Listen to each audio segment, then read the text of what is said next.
All right, so Chris Webby's here. Hey! Hi, Chris. Wait, Chris. Introducing Chris Webby. Hi. I like that. That was good. You liked it? I need you to come around everywhere I go, and every time I walk into a room, you got to do that. Yeah, I'm gonna do that. That's nice. Well, I'm introducing you. What? November 29th at Toad's Place. Yeah. That's what I'm gonna say it. I'm gonna say it just like that, Do like that. a game show Make host. them kill the music and everything. Yeah. Yeah. All right, so Chris, hi. Hey. What'd you think about the 5 o'clock exclusive? That was dope. I wish Jay-Z was on it fully, though. I always like a good Jay verse. But it was dope, yeah. So why was he not on it, I guess? I don't know. It's kind of strange. It is strange. But you know what I like about Timbaland's music? Is that Timbaland's music is all of a sudden not sounding like Timbaland's music. Yeah. Do you understand what I'm saying? Yeah, it definitely was. It's like evolving again or yes. something, because for a while everything sounded the same. Like he sounds the same all the time. So I felt like, you know, now things are moving in a different direction. And I'm ready to accept it and move forward with Timbaland. After that Tom Ford, you said, I can accept it again. Yeah, I said, I'm good with this. So you have the EP out. Yeah, Homegrown. And you have been doing so much press. You were on 106 in Park the other night. Yeah. Have you slept? Have you slept yet? Cool.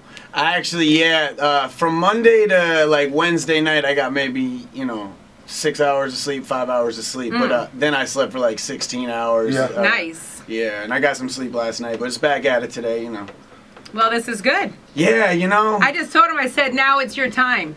Like, it's here now. And you got to capitalize on it, too. No complaints. Well, how do you feel, though? Because you've put in so much work for so long. Like, you've been around for such a long time. I hate to make you sound old, because you're not old. But you've put in a lot of work for a lot of years. So do you feel satisfied now? Do you feel like you can exhale? Do you feel happy? Or do you feel like, okay, there's more work to do? Oh, there's more work to do. Okay. Plenty.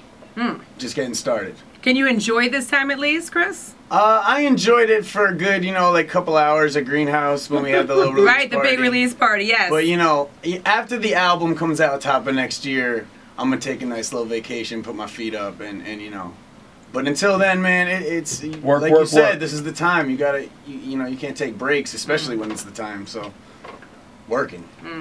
Yeah. Why an EP, Chris Webby?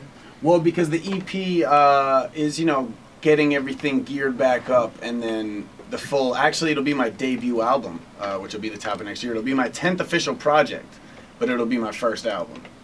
So, EP's short, and short and sweet, right to the point. A lot of people say that they use an EP to like introduce themselves or reintroduce themselves to their fans. Yeah, yeah. Is that true? Is that what you decided to do? Or you just like, I got these songs, I'm going to throw on this real quick? No. A lot of thought went into it. Okay. A lot of thought went into it. But, it had been a little bit since my last project, Bars on Me, which was about a year prior to that. And before that, I was like 2 or 3 projects a year. So, on the mixtape grind and whatnot. So, right. It was just, warming things back up. And so far the response is really good. I love the EP. There's a lot of energy behind it, and it's just kind of like it's just a party. Yeah. There's some serious stuff in there too, but it's just a fun party. Yeah, and the albums where we're really gonna delve deeper into my story and etc. You know what I mean? This is to just be like, yo, I'm dope. What is your story, Chris Webby? What is your story? Tell us. Have to wait drop, for the album. drop the music. I need Chris to get real serious right now. What's your story, Chris? What happened? A lot of stuff. It's like, and then one time I was thrown into a bathroom stall and they threw my head in the toilet. What's that called, Craig, when they flush it with your head in the toilet? They pumped your ass. It's called a swirly? A swirly! I've never gotten a swirly. I haven't either. Or given a swirly, so I guess that's just kind of karma. I've given a swirly. Really? No. That's kind of hard. That's like hardcore bullying. That's for men. All right, that sounded weird, but anyway. That's for men, Jenny. Now, Do Like Me album in store. Well, excuse me, EPs in stores. EPs in store. Album coming soon. Yeah. Yes. That was a great record. I like that record right there. Thanks, man. Great energy. Yeah, it's just fun. And I know when the hook, Toad's Place, the 29th. Oh, it's gonna go crazy. Crazy. It's gonna go. Cameras get rolling. Let's go. Yeah, go make sure you get your tickets right now for that show at Toad's Place box office, at the Toad's Place box office. So Chris Webby's in the studio, brand new EP out, and we noticed that Ritz is the only person on the EP. Feature-wise, yes. So what's the deal with that?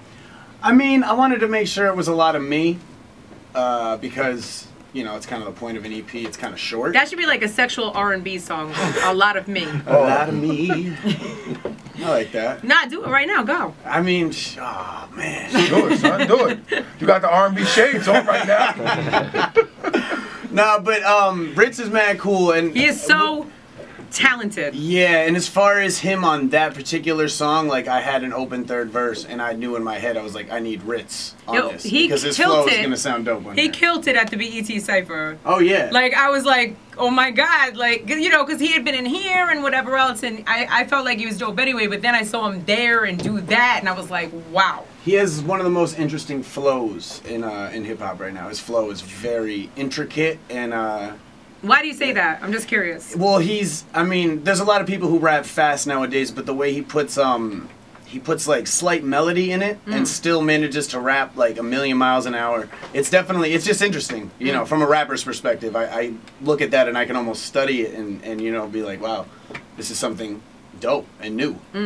You know what always fascinates me is when rappers are like doing their thing, but they do, what is it called, like double up or double time? Like, yeah. like he's like triple time. It's like it's like he's not even done with one sentence or whatever, and he's on to the next one. It's crazy. Yeah. I don't even know how someone's brain works like that. No, and I mean, I can rap fast, but I mean, some people specialize in that.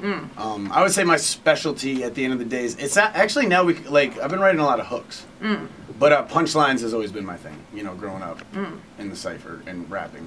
I think that's always interesting too. Like Big Sean does a lot of that too. So it's like it's a big East Coast thing too. I mean, like New York, like Connecticut is an extension of that, and you got to be dope out here. And to impress people in a cypher, it doesn't matter, you know, what your flow is as much. You got to have those metaphors and punchlines that really make everybody go, "Oh man!" Like, "Oh, that was dope." Yeah, you know what I mean. That's what it's all about. So since Connecticut is an extension of New York, I want to ask about the whole Trinidad James comments that went down the other day. What was? I don't keep up with stuff. What did he say? Oh, Jenny will tell you. Wait, break it down. First of all, Chris Webby is lying right now. No, I really. You're like I heard he said something. You're the biggest internet sensation. So how do you not keep? And you've been in New York 10 times this week. So I try to keep on top of my Twitter and like my Instagram and Facebook, so you know what I mean. Like I heard something was said. You can inform me. I'm gonna just like generalize what he said because I don't have like the quote in front of me. Yeah. But from what I understand, he was performing in New York and he said something like, you know, the fact that New York started hip hop, but the South now is bigger than New York. And then he said, went on to say something like that. There's a lot of New York rappers trying to sound like they're from down south. So he caught, you know, a lot of hate from New York rappers that were like, you know, what are you talking about right now?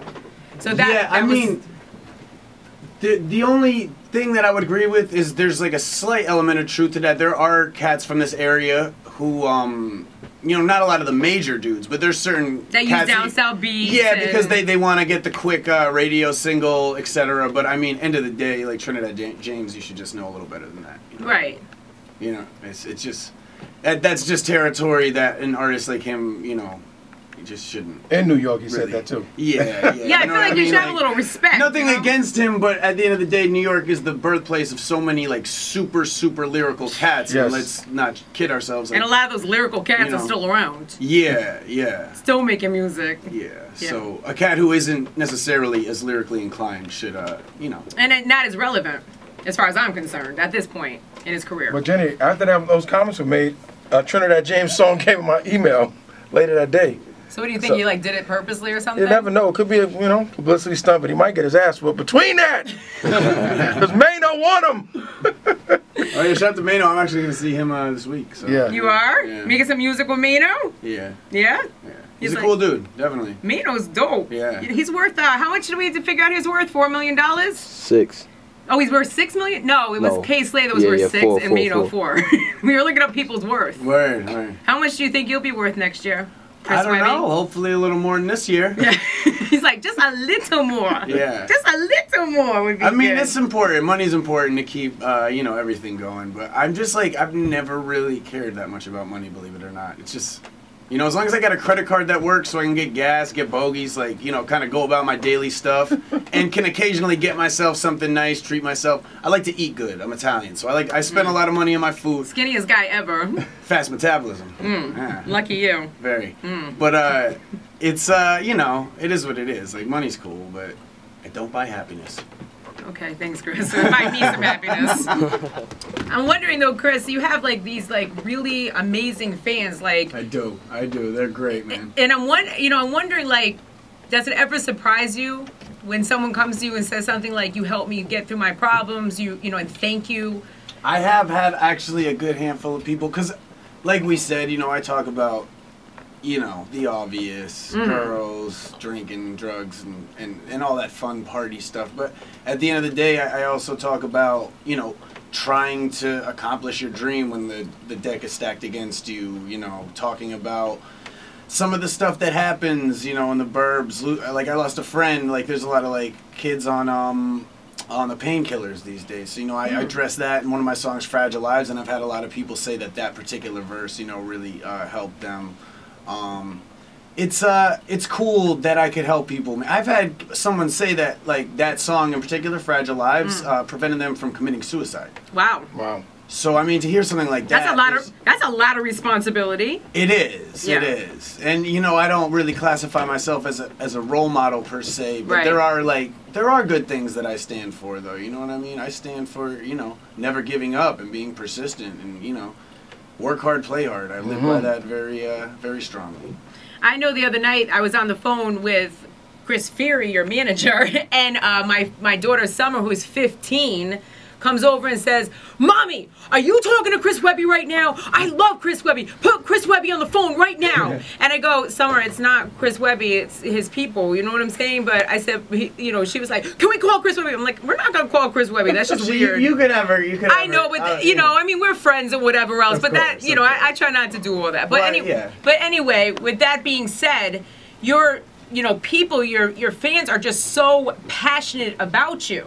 They are, and I think a lot of it has to do with the fact that they've watched me start from, you know, really, like, YouTube, kind of nothing. You know what I mean? Just a kid who, like, had a few good raps, and they've watched me progress this entire time. And I would say more than most rappers that I know, it's been a really drawn-out process that's been viewable by everybody. So it's just like they feel attached to it. They've been part of the ride, and they are attached to it, because I wouldn't have gotten as far as I did without them. So. Well, with that being said, we'll be back with more Chris Webby in just a couple minutes. It's Hot 937. Yep.